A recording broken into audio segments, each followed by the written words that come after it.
Bonjour, cette vidéo est consacrée à des généralités sur l'électronique de puissance. Alors les appareils qui constituent l'électronique de puissance, on les appelle des convertisseurs statiques.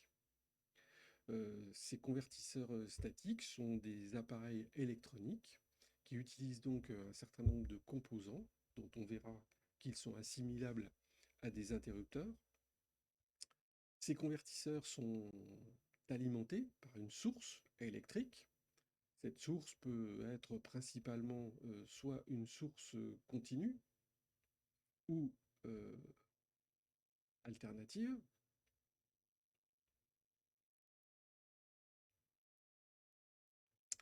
Et le convertisseur va permettre de modifier les caractéristiques du, euh, de l'énergie électrique, de la moduler, en modifiant par exemple la nature du signal, passer d'un signal alternatif à un signal continu ou inversement, changer des valeurs, que ce soit des valeurs efficaces, des fréquences, et par nécessité, changer également la forme du signal. Alors, cette technologie est relativement récente, hein, avant les années 50. Pour obtenir les mêmes résultats, mais d'une manière beaucoup moins souple, on utilisait des groupes mécaniques tournants, d'où le terme ici statique, hein, pour souligner le fait que les convertisseurs actuels n'ont aucune pièce mobile. Alors, pour commencer, on va s'intéresser aux principaux euh, types de convertisseurs existants. Donc, sur ce schéma, ici, on a différentes sources continues, alternatives, caractérisées par des tensions différentes ou des fréquences identiques. Et ceci va permettre d'illustrer les différents convertisseurs existants. Alors, le premier convertisseur, c'est le convertisseur alternatif continu, qui va permettre de passer d'une tension alternative, généralement sinusoïdale, à une tension continue. On appellera ça un redresseur. On a le convertisseur inverse, celui qui permet de passer d'une tension continue à une tension alternative. On l'appellera le onduleur.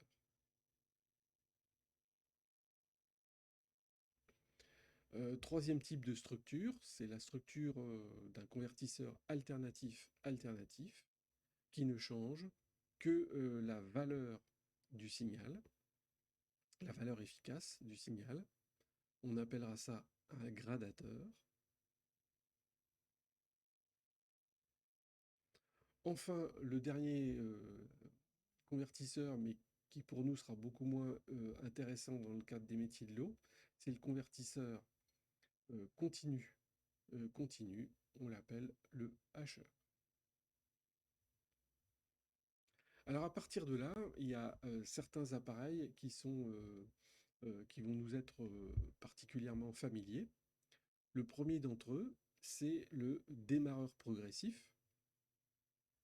Alors un démarreur progressif, ce n'est rien de plus qu'un gradateur, euh, généralement triphasé, puisque on va s'en servir pour alimenter des moteurs asynchrones.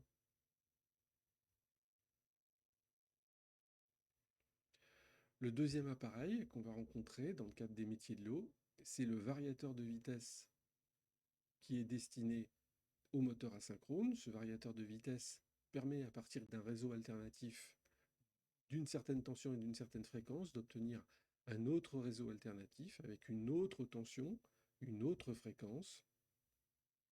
C'est donc le variateur de vitesse qui est un appareil maintenant très utilisé dans le cas des métiers de l'eau. Variateur de vitesse, bien sûr, pour moteur asynchrone. Alors pour faire fonctionner ces matériels, on a besoin de composants. Ces composants sont assimilables à des interrupteurs. Un interrupteur, ça a deux états possibles. un état ouvert, un état fermé. On va considérer ici des interrupteurs parfaits et des interrupteurs unidirectionnels en courant. Ça, c'est particulièrement important de bien remarquer que tous les composants qu'on rencontre dans l'électronique de puissance sont unidirectionnels en courant. En clair, par rapport à la figure qui est représentée ici, le courant ne peut circuler que dans l'interrupteur, que de la gauche vers la droite, quel que soit le sens de la source. Alors ici, on voit qu'on a deux modes de fonctionnement, deux comportements selon que l'interrupteur est ouvert ou fermé. Lorsque l'interrupteur est ouvert, le courant est bien sûr nul, et par contre, la tension aux bornes du composant, elle est quelconque. Elle peut être positive,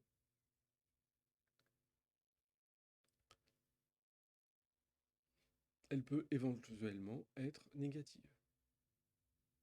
Ça dépendra du composant. Lorsque l'interrupteur est fermé, le courant est non nul, positif, comme on l'a vu. Par contre, la tension U est nulle, ce qui veut dire qu'à l'état fermé, on se trouve sur l'axe vertical. Alors maintenant, si on prend un cas concret, à l'état ouvert, la tension aux bornes de l'interrupteur sera égale à V. Voici le point de fonctionnement. Et à l'état fermé, le courant I va dépendre de la source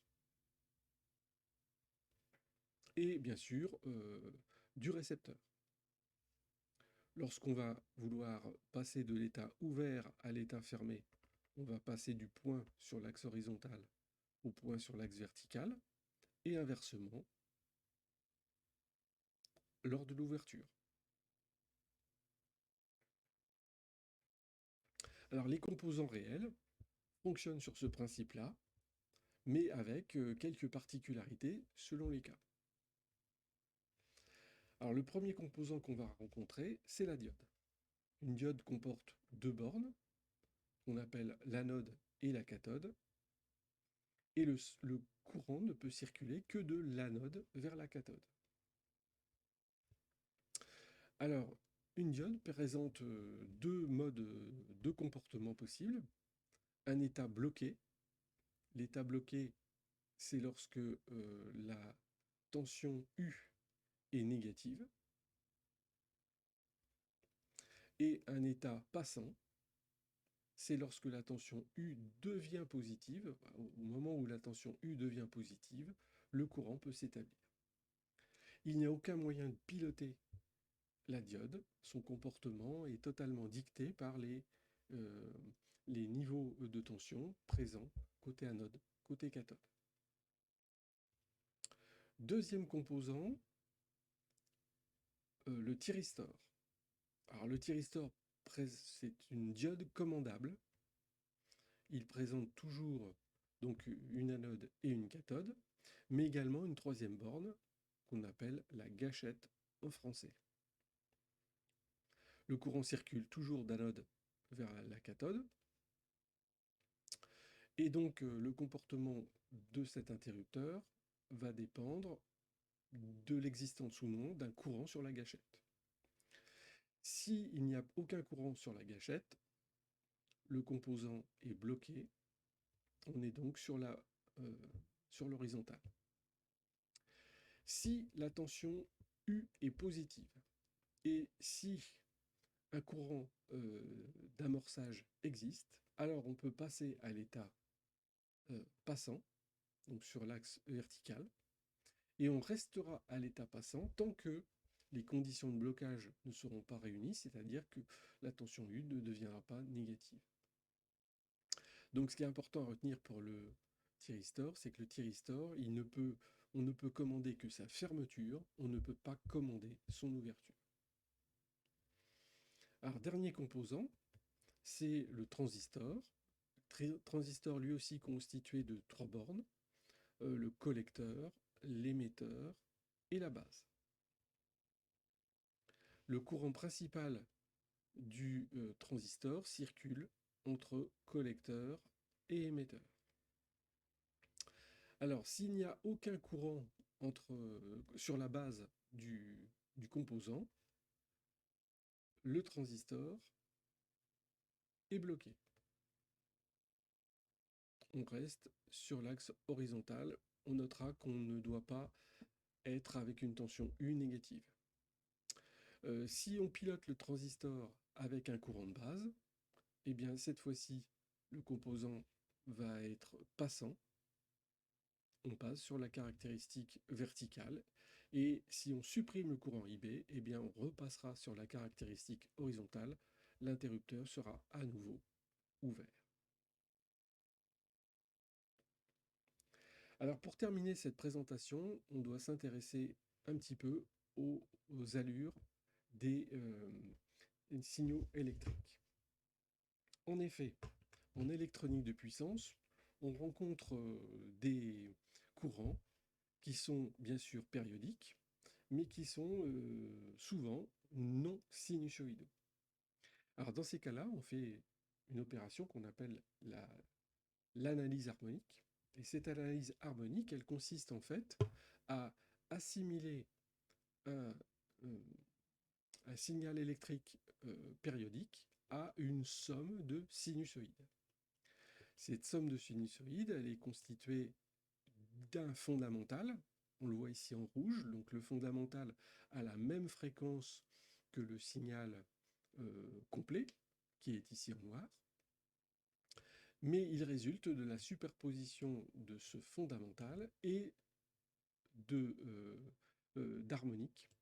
Ces harmoniques ont une amplitude qui est variable et une fréquence qui est un multiple de la fréquence du fondamental.